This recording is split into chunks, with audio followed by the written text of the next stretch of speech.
Welcome to Public Forum, a community outreach program produced by North Idaho College located on Lake Coeur d'Alene.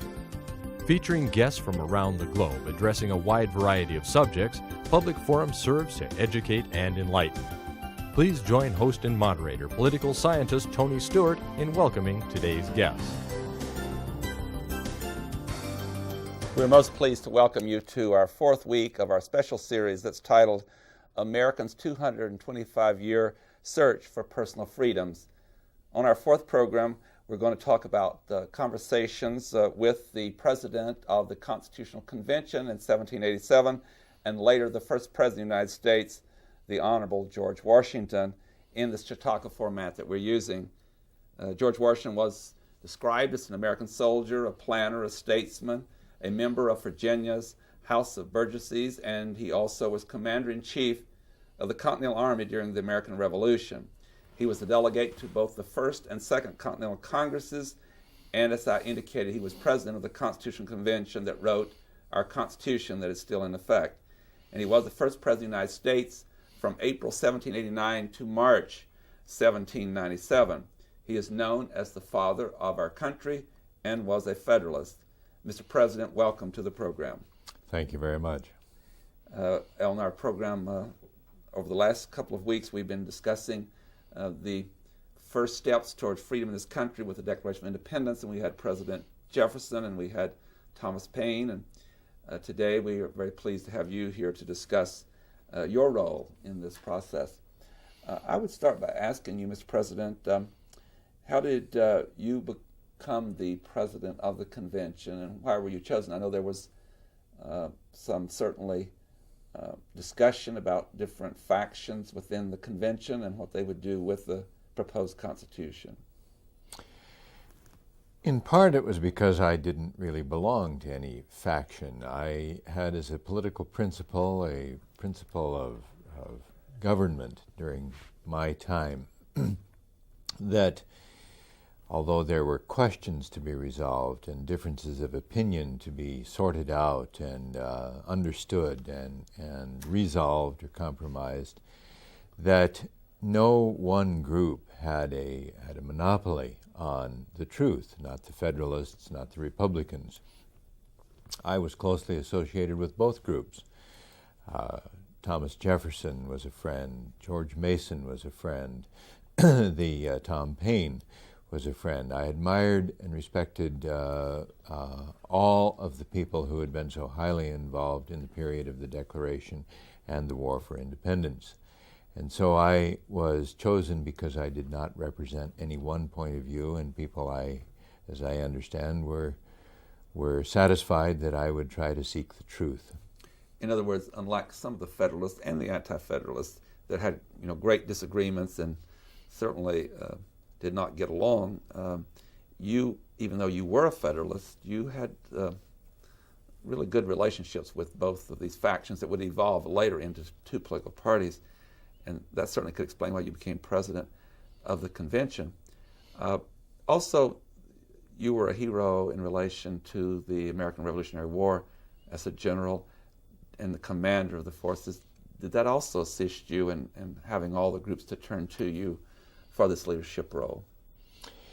Yes, I'm certain that it did. I had, in the course of the war, traveled the length and breadth of the colonies. I had worked with people in all of what became the states. I had commanded troops from all the states. And I believe that they were satisfied that I did have the interests of the country and the interests of the people at heart. Now, at the convention, there were many proposals that came forth.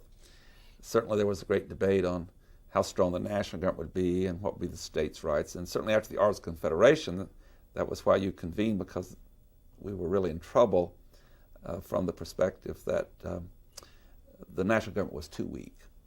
But there was also proposals of where the representation in Congress would be equal from each state or where it would be by population, all those issues. And I know that you presided over a lot of those debates, but I want to focus on one in particular because it has a lot to do with this special series that we're doing. And thank you for coming to our time and addressing this question of the search for freedom, which in many ways has a different interpretation today than in your day. But the issue of slavery, we in our times have looked back at that and often asked the question, why did the delegates at your convention place in the document 4 times provisions that certainly upheld slavery, although you didn't use the word slavery, that certainly is what it was, like the Three-Fifths Compromise or the issue of slaves being returned to the plantation as they fled to the north, and also allowing immigration of slaves brought from Africa until the year 1808. Based on that long introduction, how did you perceive this problem? And from a perspective of now, as you come and visit us, is it troubling to you? I know you own slaves, although you were said to be concerned about how slaves were treated in some places. But just explain to our viewers today the dilemma over slavery at the convention.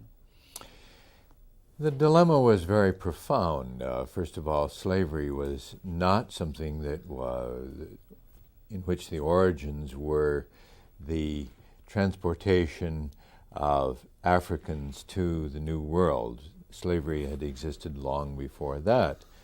Slavery existed in Africa. Slavery existed in ancient Athens, in ancient Rome, and throughout Asia and in China. And so our discovery that we were part of a world that incorporated slavery was not a startling discovery.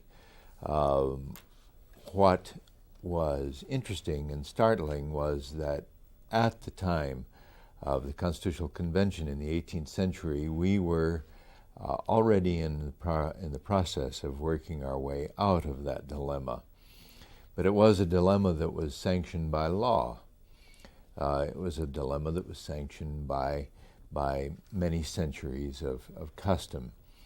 And I personally grew to be very much opposed to the institution of slavery, and at my death, the slaves associated with Mount Vernon were freed.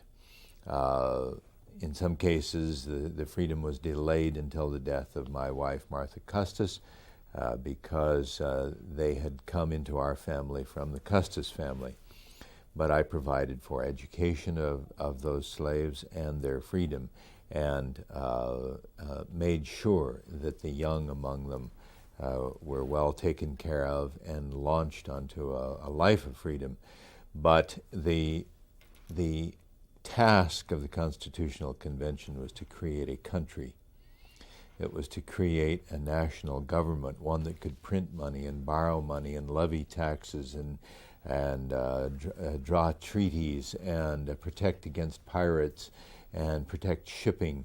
And to do that and to have any chance of someday having a nation in which everybody would enjoy the fruits of liberty, life, liberty, and the pursuit of happiness, as we declared in the Declaration of Independence, we had first to create a country. And it was very clear that several states would not join with us, would not ratify the Constitution in 1787 and 1788 unless we allowed slavery to continue. So much against my personal instincts and my personal wishes, it had to be allowed, and we had to wait for another day to deal with that problem. Visiting our campus from the past was Thomas Paine yesterday. Mr. Paine talked to the same thing, and he was critical of all of you who compromised or said you'd have to have gradualism or it would be a period of time, and that slavery would somewhat disintegrate itself, but you couldn't create a union because the South wouldn't join, such as South Carolina and Georgia, if you attempted to, either in the Declaration of Independence or the Constitution, condemn slavery. But he was a very impatient and said, you just got to stand for what's moral, and you don't have to wait. And so anyway, his contention was, when we talked about it, that so be it. There'd been a northern country and a southern country, and then over time the slaves would flee from the southern country, and that would would have resulted in the end of slavery rather than the method that you chose of taking a time in which it resulted in a civil war. How would you respond to the very direct criticism of as you've listed as one of your friends, about this issue? Certainly, Mr. Payne has a point of view that deserves respect. The excesses of such idealism, in fact, were soon to be discovered in France in the French Revolution. Which Thomas Paine influenced with his writings also. Which he influenced and from which he suffered, of course. There was a total collapse of institutions, of amelioration, of inclinations to compromise. My point was that law is profound and protects us all. And if we work for change within the bounds of law and within the bounds of idealism as applied to law, then we have a better chance to survive and, in fact, enact the changes that we want. The issue was more complicated than simply a question between North and South at that time. We shouldn't overlook the fact that 20,000 slaves existed in New York State. We shouldn't overlook the fact that there were strong pressures brought to bear on the Constitutional Convention by merchants and people in shipping in Boston, in Providence, in New York, because these were the people who were transporting slaves from Africa to the South and transporting goods from the South to the North. I am well aware that since my time, transportation on in those seacoast states is overland, but such was not the case when there were no roads and certainly no railroads. And so it was a complicated issue that defied ready, simple explanations based entirely on idealism. As the person who presided over the convention, you remained silent on this issue and most all others as the president of the convention. Share with us the one time that you did speak on an issue, and secondly, was the reason for being so silent is that you thought that you had to do that to keep both factions working on the Constitution? In part, that certainly is the case. The issue was simply representation and the size or the population size of districts to be represented in the lower house. The structure, by the way, of the two houses of Congress was another compromise. Some wanted all representatives to be proportional to the population. Others, who felt more strongly about the disappearing sovereignty of the states, wanted some other systems. We compromised. Each state had 2 senators. Each state had a congressional representation based on its population. I spoke up with a recommendation which was entirely consistent with the Virginia proposal, which ultimately became the basis of the Constitution for increasing having fewer people elect representatives to the House of Representatives, the reason being that I wanted a more direct contact between the representatives and the people. I wanted to emphasize that this was the people's house. And so if you have a smaller population per district, you'd have more representatives there, and they could stay in closer contact with their constituents. That's right. You've also shared with our community today in a presentation some of the statements from those who supported and those who opposed slavery. Let's first of all talk about some of the spokespersons at the convention that had harsh words for slavery and spoke to the moral issue?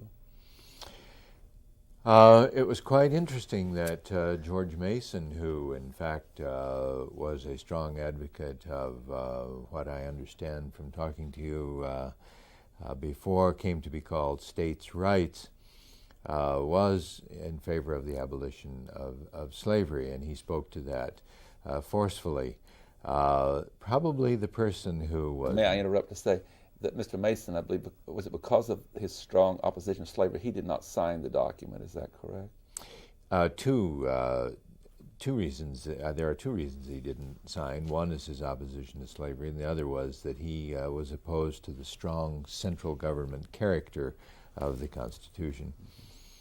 Probably the most forceful spokesman against slavery was Gouverneur Morris of Pennsylvania, who was forthright and direct and loquacious in his condemnation of slavery. It was iniquitous, it was an abomination, and he described it in those moral terms very strongly. And he was Roger not governor. Sherman. He was not governor of Pennsylvania, but Gouverneur Morris. Morris was yes. his name, his first name.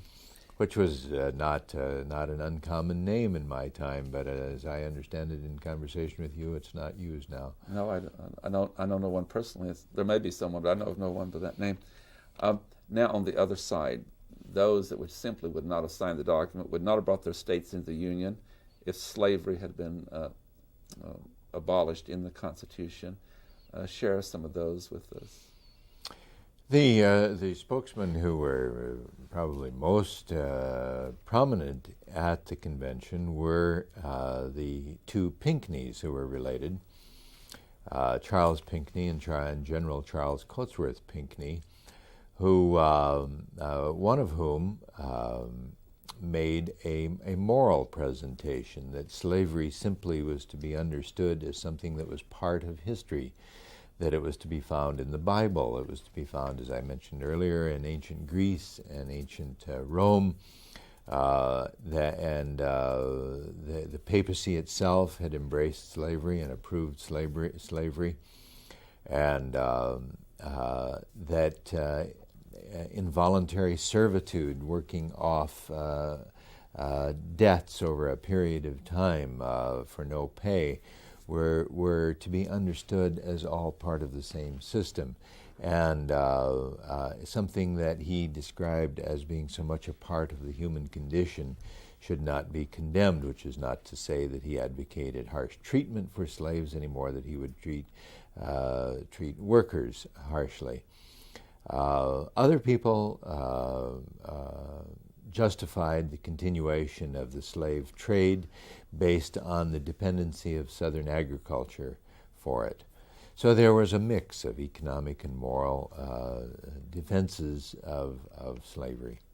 Other people, in a kind of an in-between position, defended slavery as the only system that would take care adequately of people who were incapable of caring completely for themselves, certainly in the harsh climate of the New World. As you heard those debates, and you also, I understand, kept some notes or minutes of the convention, as well as another member that had great details. Did you put anything in your written thoughts about this dilemma that you presided over concerning slavery? I did not put anything in my notes at that time. At later times I reflected on this, and rummaging through my notes in preparation for meeting you here today, I recalled correspondence with Mr. Jefferson, in which I expressed my growing terrible concerns about this institution in the face of the Declaration of Independence and the principles of the Constitution. Similarly, I had correspondence with Lafayette, my French friend, who was so valuable and so good to our country as well as to me. and there were jottings here and there. But in your observance of Thomas Jefferson, and he did such voluminous writing, he too was troubled, was he not, by certainly you owned slaves, he owned slaves, but the way you looked at your slaves and how you dealt with it was somewhat different from some of the Southerners in the Deep South, but you all still owned slaves.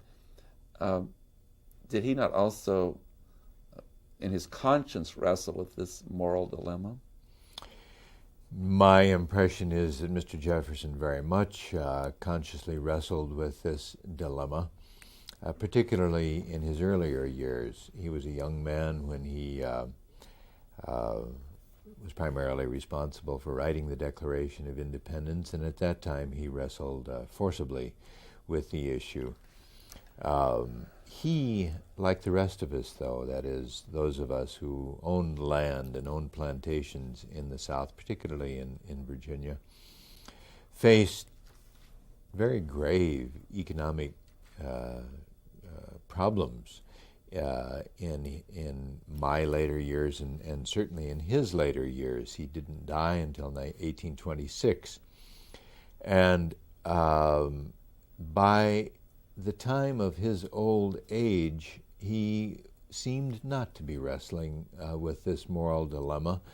I recall one letter that he wrote in which he said something to the effect that he does not now have any particular answers because he had not been thinking of the issue that much in recent years.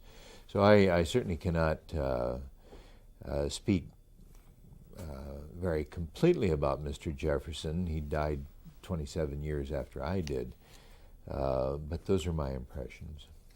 One final question on slavery, and that is that both you and I think Jefferson and some others who were not as direct as Mason was or as Thomas Paine was on the moral question, but did you somewhat satisfy your conscience by thinking that even though you would not forbid slavery in the Constitution, that it would not be a continuing institution, that is, that it would die out? Yes, absolutely. I saw it as a system that would be increasingly under attack by people, particularly those from the North, particularly the Methodists, the Quakers. Other religious groups were becoming more vocal in their opposition to slavery. And secondly, it was increasingly not a very sound thing to do from the standpoint of good husbandry or good economics. As I understand it from having come back here recently and talking to you, my anticipations were thwarted by some developments in the industrial sector when some fellow named Eli Whitney invented a cotton gin to separate seeds from flax, and suddenly the world of cotton was able to thrive again, and the land was shifted away from tobacco, as it had been in my day, to cotton growing, and suddenly there was a perceived need once again for slaves. So my dreams were not fulfilled. Several dreams weren't.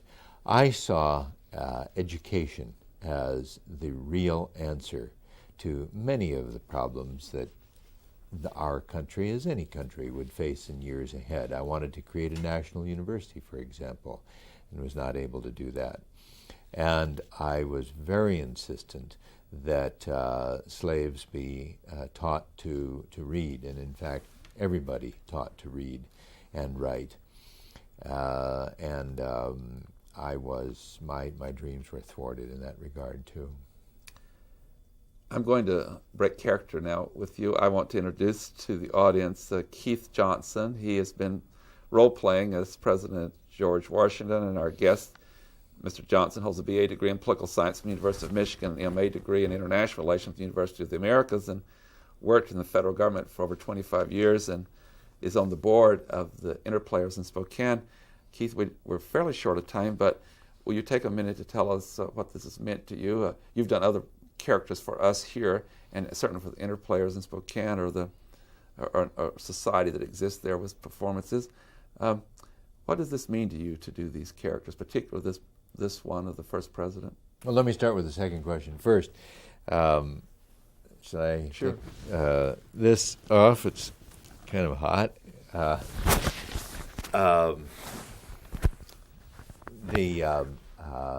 I also played the role of George II in the Baroque Festival in Spokane. And playing George Washington, the father of our country, I assure you, has meant a great deal more to me than playing George II, even though he commissioned Handel's Fireworks Suite. I personally have ancestors that go back to colonial times in the United States, to the 17th century. So I feel an affinity for this role, and in fact one ancestor was a plantation owner in Virginia, but he was a Quaker, and thus and as a Quaker he was very much opposed to slavery, and ultimately was ostracized and forced out of Virginia and on to Ohio as the division grew in our country in the 19th century. So I have enjoyed this very, very much, having the opportunity to go back and reread early American history. Well, you've done a wonderful job, and you had a nice audience today, and there were a lot of questions following it. And so I suppose in one's own life, when you play a role like this, there's things that come up in the process that also remind you of things today and how you want to work on certain things. And it becomes those historical facts become a part of you in many ways. Yes, and it is an appreciation for the deliberations then. And the dilemmas. And the dilemmas then, and the understanding of those same things. On that note, I have to bring the program to conclusion. The clock always wins here, Keith Johnson. Thank you for being here as George Washington. Ladies and gentlemen, we finished the fourth program in a rather long series, a special series that we're doing with you that's airing weeks after we actually did this at North Idaho College. And the series is titled Americans' 225-Year Search for Personal Freedoms, Conversations with President George Washington. On the program today, we're going to be moving next on the program to talk about the Civil War and the Emancipation Proclamation and the end of slavery, another important moment in our history, very important moment. I hope you'll be with us at that time. Until then, please have a good week. I am Tony Stewart. Recorded on the campus of North Idaho College, Public Forum is the longest-running entirely college-produced program on PBS. Each episode is pre-recorded live and is an educational outreach from North Idaho College. Please join us again at this same time next week for another edition of Public Forum on this public television station.